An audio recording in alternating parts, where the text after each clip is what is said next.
네, 우리가 읽은 여호수아 5장 12절까지의 말씀은 이스라엘 백성들이 드디어 요단강을 건너서 본격적으로 가나안 땅을 정복하는 시점을 보여주고 있습니다.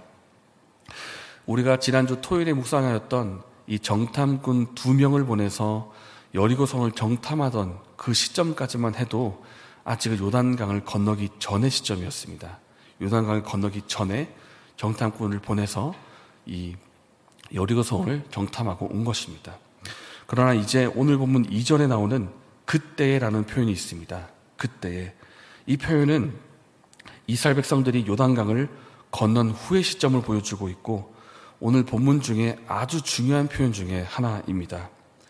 2절 말씀에 나오는 그때가 구체적으로 어떤 때인가 하는 것을 1절 말씀이 보여주는데 여호와께서 요단강에 물을 마르게 하셨고 이스라엘이 건넜다는 이 사실 그리고 이 이야기를 가나안 사람들이 듣고 그 마음이 녹아버렸다, 정신을 잃어버렸다라는 표현을 하고 있습니다. 그러니까 이 가나안 사람들이 소문을 들은 것입니다. 우리가 그냥 이야기로만 들었는데 이스라엘 민족들이 정말로 여기까지 왔네?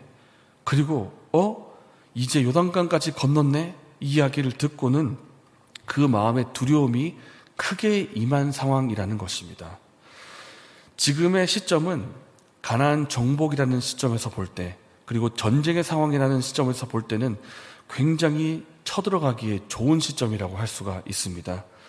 왜냐하면 전쟁에서, 그리고 특별히 고대 전쟁에서 가장 중요한 것 중에 하나가 군대의 사기입니다. 군대 가운데 군중의 이 용기, 당대함, 이것이 굉장히 중요한데 오늘 본문을 보니까 지금 가나안 땅의 거주민들이 두려워하다 못해 마음이 아예 녹아버렸다고 나와 있습니다. 정신이 어질어질할 정도로 큰 충격과 두려움에 빠져 있다는 것입니다. 상대방의 사기가 아주 약해진 이 시점에 쳐들어가면 아주 좋은 그런 때가 왔다는 것입니다. 그런데 그때 하나님이 아주 특이한 명령을 내리십니다.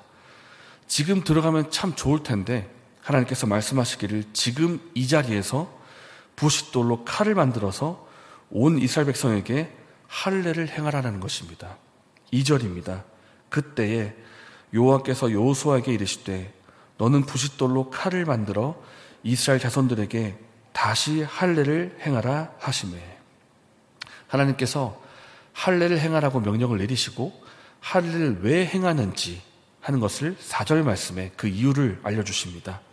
4절과 5절에 여호수아가 할례를 시행한 까닭은 이것이니 애굽에서 나온 모든 백성 중 남자 곧 모든 군사는 애굽에서 나온 후 광야길에서 죽었는데 그 나온 백성은 다 할례를 받았으나 다만 애굽에서 나온 후 광야길에서 난 자는 할례를 받지 못하였습니다. 이렇게 이유를 말해주고 있는데 지금 현재 가나안 땅을 정복하는 이스라엘 백성들의 이 세대는 말하자면 출애굽 2세대입니다. 그럼 출애굽 1세대는 어떻게 됐느냐? 그 부모의 세대는 광야에서 다 죽었습니다.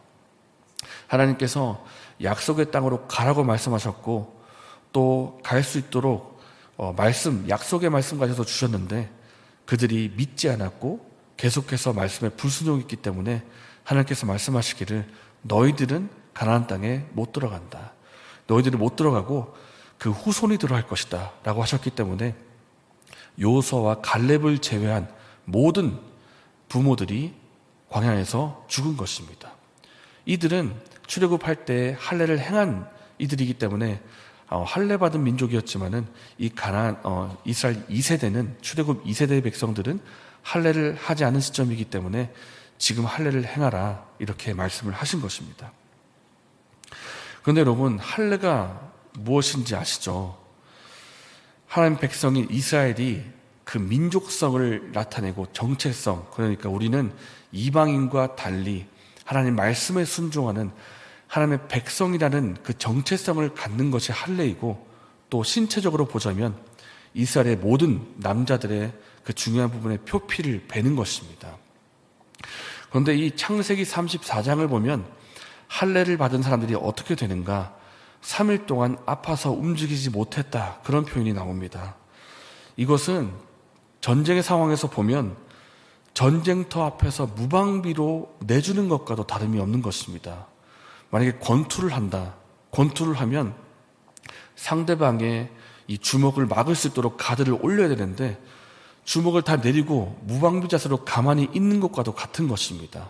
왜냐하면 지금 장소가 어디인가 하면 요단강을 건넌 장소입니다.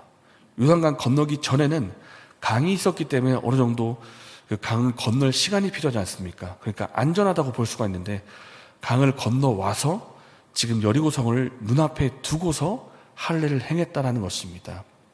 그러면 정말 이 소식이 퍼지기라도 한다면 잘못하면 몰살할 수도 있는 것입니다. 이게 강조가 아닌 것이, 과장이 아닌 것이 창세기 34장 말씀에 야곱의 아들들이 세겜의 가문을 몰살시킬 때 그들을 속여서 너희들이 우리와 함께 한 민족이 되려면 너희들이 할례를 시행해야 된다. 이렇게 속여가지고 세겜의 모든 가족들이, 모든 가문의 남자들이 할례를 행하고 아파하고 있을 그때 3일째 되는 그날에도 쳐들어갔더니 움직이지 못해서 몰살되고 맙니다.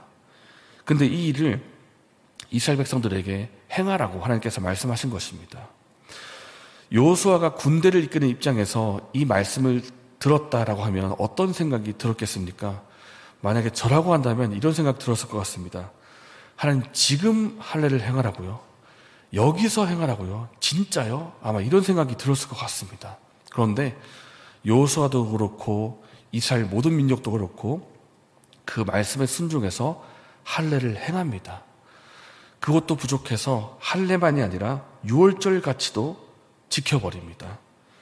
정말 하나님을 믿고 신뢰하지 않고서는 행할 수 없는 일을 이 여리고성을 눈앞에 두고 행했다라는 것입니다.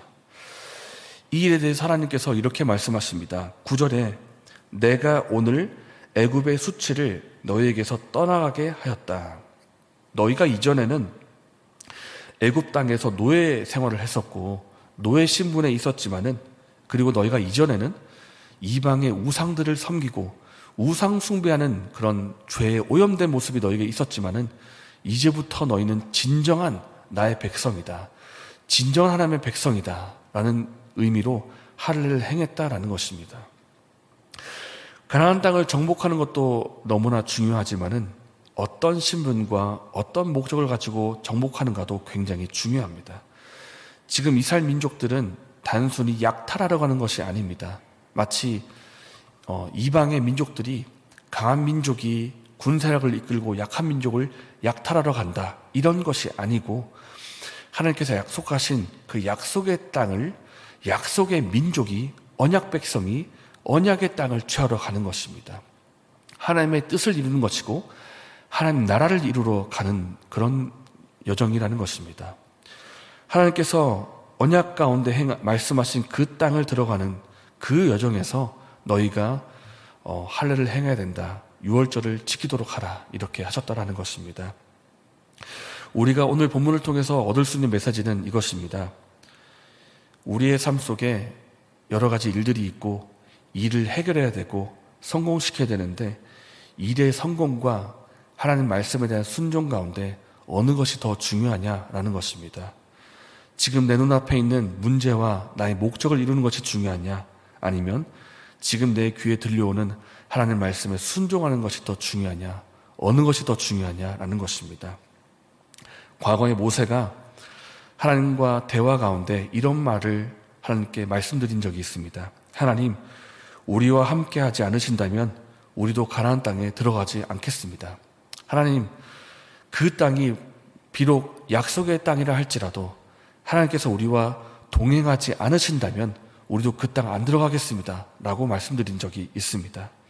아무리 약속의 땅이라 할지라도 하나님과 동행하면서 가고 싶다. 하나님과 함께 행하고 싶다라고 모세가 고백을 드린 것입니다. 2025년 올해 새해를 맞이했습니다. 저 여러분께서는 어떤 계획을 세우고 계시고 또 어떤 일을 이루고자 하고 계십니까? 우리 개인적인 그런 목표도 있을 것이고 내 가족과 내 자녀 가운데 이렇게 됐으면 좋겠다 하는 바람도 있을 것입니다. 그런데 우리가 무엇을 행할 그때 하나님 말씀에 순종하면서 행하기를 원합니다. 하나님과 동행하면서 걸어가기를 원합니다.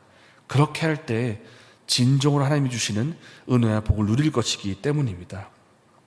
하나님과 동행하며 순종하는 삶, 이 삶이 저 여러분의 삶이 되기를 원합니다.